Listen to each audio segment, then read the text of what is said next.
जो हमने पिछला क्वेश्चन सॉल्व किया है, जो कि था हमारा क्वेश्चन नंबर 36, उसमें मैं 2 चीज़ें ऐड करना चाहता हूँ। पहला, क्वेश्चन में लिखा हुआ था कि टारगेट रिटर्न क्या है। टारगेट रिटर्न उस समय मैंने बोल दिया कि टारगेट रिटर्न का मतलब के ही होता है, पर ना ही टारगेट रिटर्न का मतलब के ही होता है, ना ही के सी होता है।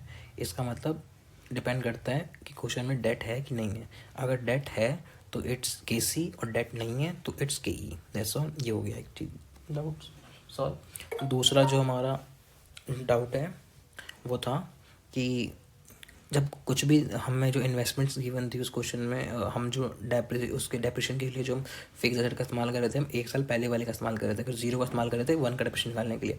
हम ऐसा क्यों कर रहे थे? हम मानते हैं अगर कुछ नहीं गिवन क्वेश्चन में तो कि इन्वेस्टमेंट साल के एंड में हो रही है, तो जो भी वो 0 से 1 में जो बढ़ रहा था वो 1 के एंड में बढ़ रहा था। तो 1, और क्वेश्चन बोल रखा था कि ओपनिंग पे डेप्रिशन लगाना है, तो हम ओपनिंग क्या लेंगे? ओपनिंग लेंगे जो कि पिछले साल का क्लोजिंग है। तो 0 का क्लोजिंग 1 का ओपनिंग, इसलिए हम 1 साल पहले का डेप्रिशन लेकर निकाल दें। That's all.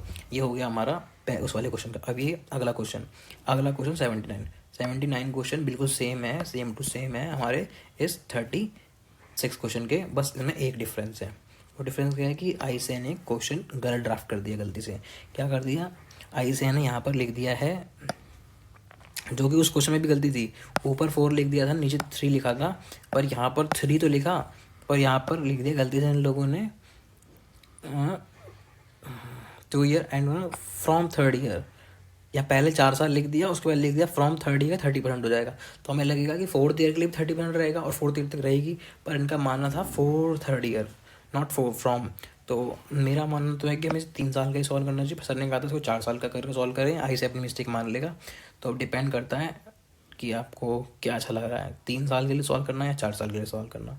That's all, that was all thing. उसके अलावा पूरा क्वेश्चन बिल्कुल एज इट इज़ है, कोई भी चेंज नहीं है।